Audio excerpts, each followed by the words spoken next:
Hey, welcome, all my right thinkers. Thanks for tuning in to check out your boy, P-Funk. Thinking right out here in my lab. I'm in the books doing what I do. I got a life lesson for you today. How about this? Adversities in life. What's going to talk about? Let's go. Rightism. 25 rules to live by. Storytelling. Story with a message. There's a message in the story for life. I'm going to give you life lessons. You tune in to receive them. I appreciate you. We got a good thing going. Let's do what we do. Right thinking mission, and I'm on it, is to enlighten, inspire, educate, and motivate you, the individual, to a higher spiritual level of enlightenment. This is a good lesson here. Right thinking's way of life, and that's what this is about. Life lessons through mental and spiritual discipline. Practice daily will help and guide you to reach your goal of obtaining spiritual enlightenment, aka know thyself. My mission is that all right thinkers know thyself. If you're a right thinker, I appreciate you all. Your goal is to know thyself. You see where I'm going with this? See where we're going with this? So I asked the question. Let's get that together. Do you know you? You will when I'm through. It's rhetorical, but if you don't have the answer for yourself, tune in. I can help you with that. That's what I do. A person who knows not that they know not is foolish. Disregard them. A person who knows not and knows that they know not is simple, but you can teach them. That's why I do what I do for you. Appreciate you too. Stay tuned. I got more for you. A person who knows not and believe and think that they know is religious, is dangerous. Avoid them. I do. Person who knows and knows not that they know is spiritually asleep. I can awaken them. I am the spiritual alarm clock here to wake you up with knowledge of self. That's what I do for you. A person who knows and knows that they know is wise. Follow them. All these persons reside in you. Right thinkers, know thyself. And to my app, be true. Right thinkers, let's talk about a perfect life lesson. This is one of my favorites too. Adversity in life. Well, no. Let's listen to this. This should be good because this is really life. Break it down for you real simple. I got a perfect life experience to make my point. Why is there adversity in life? Wouldn't it just be nice if there was no misfortunes or unluckiness to hamper your movement in life? Be boring. Human life abounds with what? Adversities. Situations that we didn't cause, but we are part of and we have to deal with on a day-to-day basis. Even the very rich experience adversities. The very smart, the very poor. Don't make a difference with your walk of life, your style.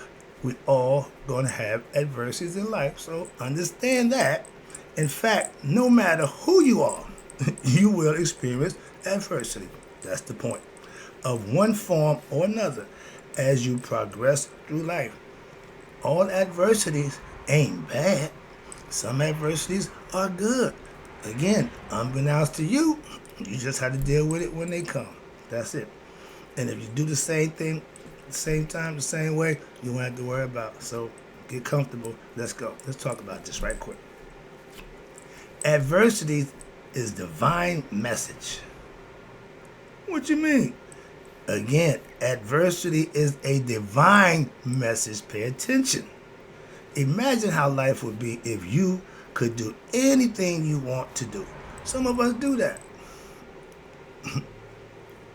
You would indulge in what?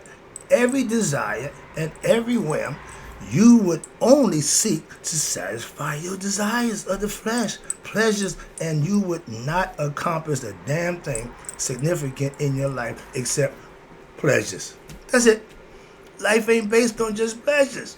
Gave that lesson, we just came out of that concept. So again, moderation. Remember that?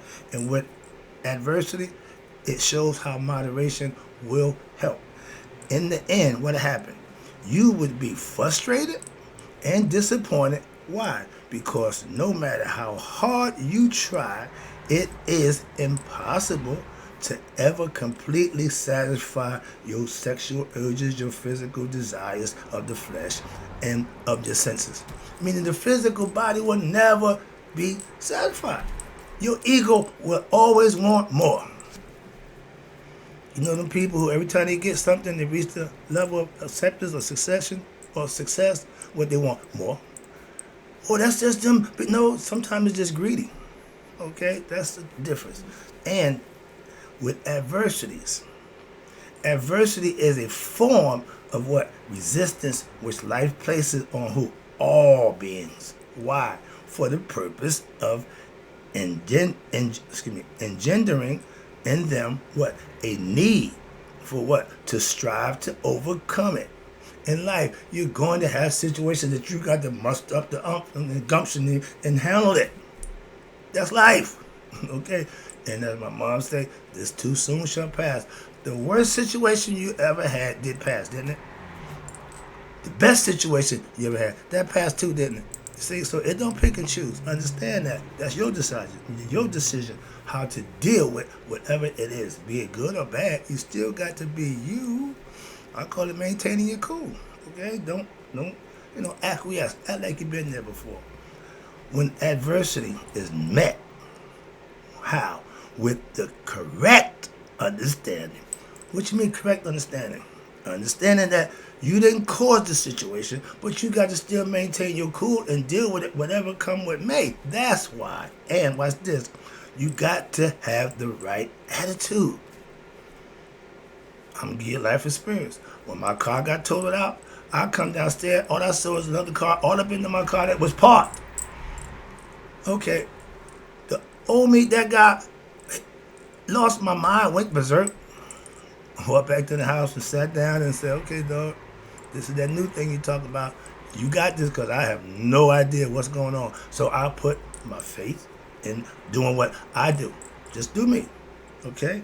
And it came, watch this. Now, when you're dealing with the right attitude, adverse situation, especially when they bad, people going to notice that. Oh, he ain't wild out. He ain't freak out. He ain't want to beat nobody. None of that. See? I handled it totally different this time. Why? I got a different mindset now. So, again, and what happened? Now it can become a great source of strength. My spiritual strength was strengthened and your spiritual inspiration. See, again, I said, Lord, okay, I'm along for the ride. That ride took about a month before it came to pass. I just wrote it out. Just wrote it out. I tell anybody, you have to ride it out. It ain't gonna be easy sometime. Right now, we got 4 years. We get ready to ride it out. So understand that when I did my time, I knew I had to ride it out. Moving on in life, adverse situations will put you to the test to see how good a rider you really are. Okay, how strong is your faith and how much you're willing to do to make sure you show who you really are. Because that's what it's gonna show. All right. However, if adversity makes you hard-hearted, insensitive, selfish, cold, and bitter, that means you will lead yourself deeper into that quagmire of negativity, and maintain. You will suffer. You're gonna go through pain and suffering that you brought. Not the situation, adverse situation happened, but how you handled it caused all the rest of the stuff on you. See where I'm going with this? See the difference? Now, what happens? Adversity is God's way of calling your attention to away from negative ways of life. We say it's karma. Okay, whatever. But he's trying to get your attention. That's what they're saying. To change your negative ways of life and to draw your attention to the basic elements of life. Get back to normalcy. I just maintain. I didn't know. I just maintain. You can do that in adverse situations, okay? Where you don't have no other control other than you. When you have you under control, nothing else really matters. Why? You can deal with whatever. That's why. And that's the whole philosophy of living Maya. You're capable to handle any situation that come along in your life. When it's outside the norm, you just still there. You do you. Maintain your balance, a.k.a. maintain your cool. But what happens in life? Often when people succeed, okay, watch this, in acquiring some objects that they desired because they worked hard and they put the work in and they got it. But what happened there? They developed, you ready? Conceit and vanity.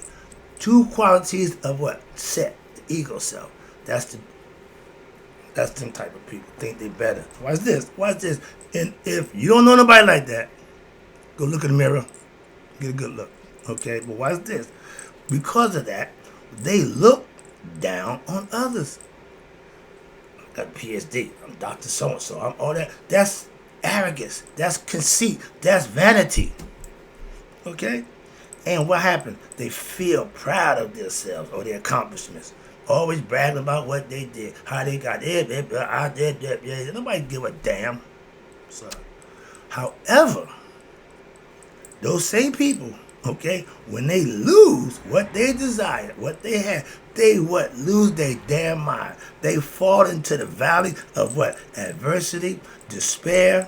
They either get violent and they angry and they are so frustrated and upset about material things that at one time they held so high. See? Okay, getting the message now? They blame what? Others for their misfortune. How you gonna blame somebody else for what you did?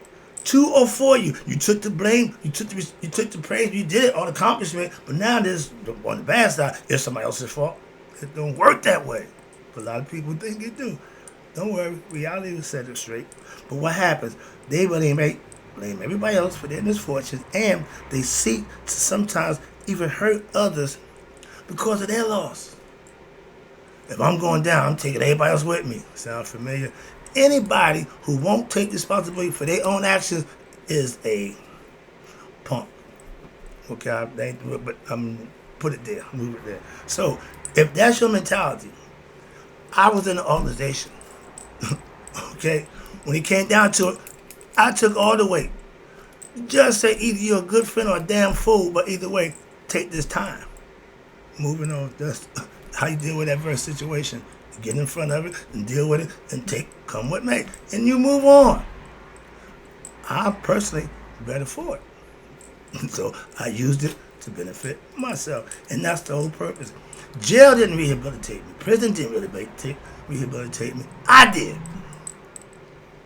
Pay attention. But now watch this. In life, many of those people who have experienced the most adversities in our history would include who? You ready? Sages and saints. I'm a sage. I know a saint. My buddy. Why should God allow who? Those who are trying to be closest to the divine Him be plagued with adversity? Riddle me that, Batman. I asked God the same question. If teaching people how to get to you was my calling, why'd you take me through that? Response? Only He would be. That's how you got the job. Let me get back on my grind. I got nothing to say to that. I can't say nothing to that one. All right? But the answer, again, where lies in our ancient Egyptian proverb concept. It states, adversity is the seed of well-doing. That means because you're doing right, they say the devil always gonna get you. No, it's something it ain't never gonna be perfect. Come on, man. And stop giving the devil so much credit. Stop giving God so much credit. Take responsibility for something. If it's bad, it's the devil. It's the good, it's God. Well, what the hell you doing? It is the nurse of what? Heroism and boldness. He who that have enough will what? Endanger himself to what? Get more. That's greed. That's never good. And you just barking up the adversity tree as fast as you can because it's going to bite you in the tuchus. That's the ancient Egyptian proverb. Now, if we got nosy people, everybody wants to see what the other doing. We call it the Joneses, keeping up with the Joneses back today. You know, Miss Jones, they so-and-so. Oh, Mr. Jones, they got a new car. Oh, Mr. Jones, they doing this, they doing that. Watch this. For this is for y'all. Have you noticed that it seems as though the people who are the most righteous and deserving of prosperity because the way they present themselves, the way you think about them, watch this, are the ones who suffer the most in life. Okay? See, God sees this. We see the body. We see the God knows the heart. Okay, my pastor say God knows your heart. I agree 100%. So that's why those people don't let that fool you. And matter of fact, your neighbor's grass ain't no greener than yours. His ice ain't no colder than yours. So don't get caught up in what somebody else is doing. That's what this is all about. Do you, and watch this. Now you got families, you got the child who is most in the family, the child who is most obedient, guess what? The most attention. And the difference and disciplinary control. They holding him accountable. They're going to show him everything he needs to do or she needs to do. So watch this. So people who are loving and compassionate, what happened? They suffer illnesses and pain from others. See? Others. So always tell you, you lay your heart out there, it's going to get stepped on like a floor. So you cast your pearls and swine, same thing. They're going to walk all over it. That's the concept. If you are too nice, because you got a big heart and your brain ain't that big, you're going to get used. So this is because nature has been set up by who? God. Why? To create life situations which will do what? Challenge the human being so as to what? Provide for them their opportunities to what? Discover their inner resources, which will give them the capacity to what? Overcome the troubles of life as they see fit. You control that. That's what he's telling you. And these are all tests from God. See, you true to me? Let's see. Okay, you know the story of Job. Job was true. And what happened in the end? He got everything back. He didn't know in the beginning what the hell was going on, but he knew he stayed focused on God. I ain't got no problem with that. Those are lessons. I ain't saying it really happened. I'm just saying it's a lesson, metaphorically, allegorical story that can teach you a lesson about what? Stay focused on God. I get the message. That don't make me a damn Christian. Moving on. But you do these things to deal with adversities and troubles in life. And what happened? And thereby you are growing in what? To discover of what? Your deeper self, your true self, who you really are. Those who suffer. Stop and put it right there. I found out who I really was in solitary confinement. Nobody to talk to. Nowhere to go. Nothing else to do. So I got to know me. Best thing I ever did in my life. Moving on. So when you do you, when you know you, all the outside stuff is just fodder. Why? It ain't gonna change who you really are. Why? And you put to the test, you step up to the plate and be your best self. Simple as that.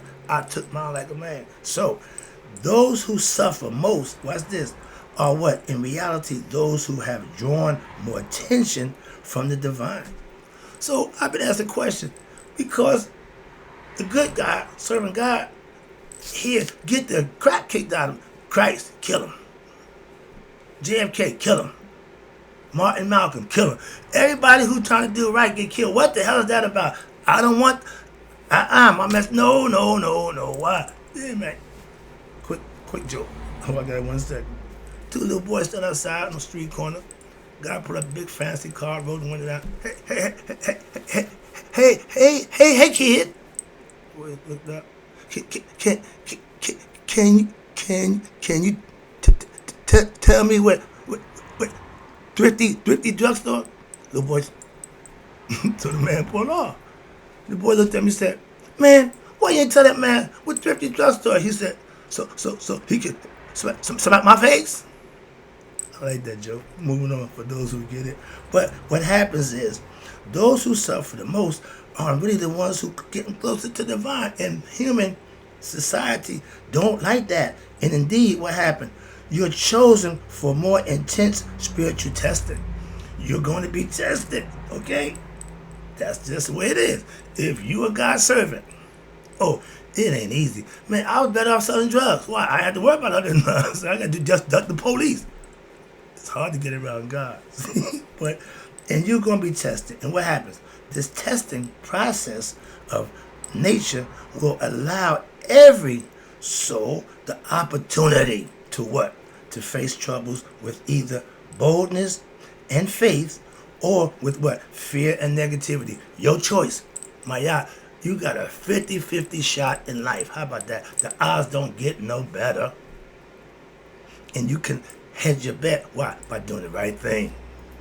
Okay, moving on. And what happened? The rewards, here you go, of adversity faced well is what? Increased strength and spirit of will and an increased feeling of what? Discovery of the divine within, aka God.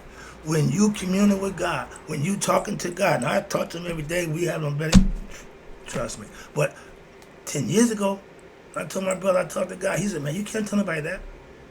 Oh, I forgot Jesus told him, and everybody who said talk to God or tried to obey and do God's work. I'm just teaching. When adversity in life, and this is going to happen, when adversity is faced with negativity, this is a fact, and ignorance is the worst thing in the world. Oh, you just fall apart. Everything is just bad. Everything is wrong. That's ignorance, okay? And that's weak-minded. Ye of little faith will freak out at the first time things don't go the way or don't go right. Watch this now. But it leads to more pain and sorrow, and guess what? Even more adversity. So you can't stop it by crying and boo-hooing about it. It won't work. I got one more paragraph and I shut it down. I got a little ways to go. Stay with me. Therefore, adversities cannot be understood and successfully faced with what? Negativity, these modes, anger, hatred, hard-heartedness, selfishness, etc. A whole bunch of things that if you take it the wrong way and you implement these, you're going to be your own demise. It's not going to get better. Well, that's like getting in quicksand. And the more you struggle, the more you're going down. The more you do dumb stuff, the worse it's going to get, philosophically. But this is all concepts. You ain't got to like them, agree with them. It's just a concept. You can practice it and find out for yourself if it works. Moving on, that's the point. Adversity can only be overcome, you ready? With what? Wisdom and virtue. Smart enough to understand the situation and be true to what you are and stay true to God and walk the path that you've been walking by faith, not by sight. Why? Because if you see, it don't look good. My pastor said, God will make a way where it ain't no way. When you don't see no way, I didn't see a way. I could not tell you. I knew I was going to get me a new car. No way in the world. Wasn't working out.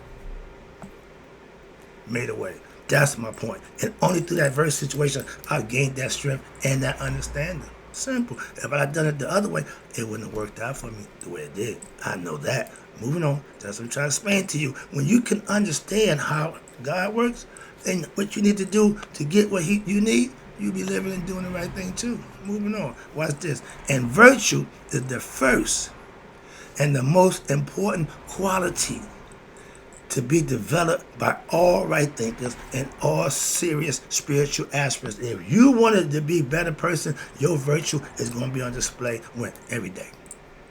Moving on. For spiritual perspective, from a spiritual perspective, what is considered to be prosperity by the masses of ignorant people? Ooh, that's a good one. What is considered to be prosperity by the masses of ignorant people, religious people, is in reality what? Adversity. And what is considered to be adversity by the masses is in reality what? Prosperity. They just don't know how to handle the situation in the way they should to prosper from the bad situation to make it a good situation. You feel me? But the masses will what? Consider that becoming rich and being able to indulge in the pleasures of the senses, the body, through what? Food, drink, drugs, sex, and all else be the ultimate goal. If I'm rich, I can do whatever I want. I can have whatever I want. Okay. Yet, is there anyone who has discovered what? True peace and contentment because of being a billionaire? All the billionaires we hear about, they got some issues. They got a lot of money. but they ain't got a lot of what? Spirituality. That's the difference. In having the opportunity to what? Indulge in the pleasures of the flesh, the senses, creates in what? An opportunity for the mind to become what? More dependent. That's the greed on what? The worldly pleasures. It's going to want more. Today you might do a gram. Tomorrow, 3 grams. And 7 grams. All of a sudden, you need a whole damn ounce. Whoa, what happened? Yeah, that's how it goes. When it's come to pleasure, you want more. And this process intensifies what? Your egoistic desires and feelings, and it will draw your soul away from discovering its true peace within itself. So now the soul caught up in your nonsense. It don't have no say so. Alright? But there is increasing agitation and worry over what? Gaining what is desired. Gotta get this, gotta have that. And then preoccupation with how to hold on to it. Once you get it, now you gotta try to protect it. See all that stuff? More money, more problems. And not realizing that all must be left behind. You ain't taking, they say Brink's truck ain't ever went to the graveyard. So no matter how much millions and billions you got, you can't take a dime with you. Tutankhamun have a whole bunch of stuff here. Moving on. But at the same time of death, people keep on seeking what? Worldly fame, fortune and glory in this life. And as the process, never discovering true happiness. How the hell could you be rich and famous, all that stuff, and don't know who the hell you are? Happens all the time. They have what? Duped, convinced themselves in their mind into believing. There you go. That word believing ain't good. That material wealth brings happiness.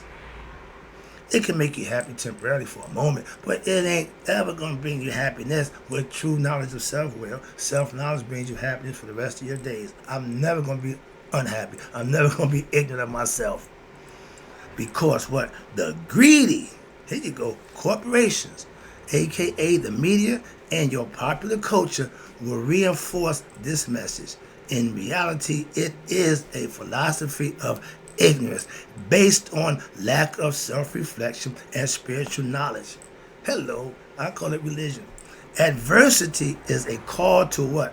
Wake up from what? This delusion of pain and sorrow. And those who are experiencing the worst conditions are what? Receiving the loudest call. Trying to get you. So therefore, adversity is in reality prosperity. Why? Because it stimulates the mind through what? Suffering. So that it may look for what? Higher visions of life and to discover the abode of true happiness, peace, and contentment which transcends all worldly objects, people, places, or things. Wrapped at home. This exalted vision of life is the innate potential of every human being. Right there. What is necessary is the dedication. There you go. And the perseverance, and the perseverance to what? Seek higher understanding, aspire to be better of the divine nature of what? Creation and the divine nature of your innermost heart. It has the power to absolve and redeem all negativity. Here we go. Watch this. Purification in the heart. And this is the highest goal of all human beings and the most difficult. What? To live right, do right, purify the heart, do righteous actions. However, as you gain greater understanding, knowledge, and greater will, experience, and wisdom to act with virtue, your vision of the divine will increase and draw you what? Closer and closer to who? Your higher self. I do it with daily meditation, righteous and virtuous living. It can be done, trust me. And this is what? Taking it in. This is it. This is the glory of all right thinkers who virtue and is through its power to vanquish what? And you eradicate the vices and the egoistic ways from your human heart. No set in the heart. He can't go. Why? That's ego. Ego had no place where we are going with the spirit concept. That's why ego only good in the flesh. So you got to eradicate it from the heart. It's all psychological, it's all mental, but it's all possible. That's the lesson. Hope you enjoy. Remember, everybody gonna suffer adversity. It's how you handle it. Maintain your cool like I do. In closing, right thinkers, may y'all live to be 100, me 100 minus a day. So I never know my right thinkers have passed away, but you know, if you live in my yacht, you won't.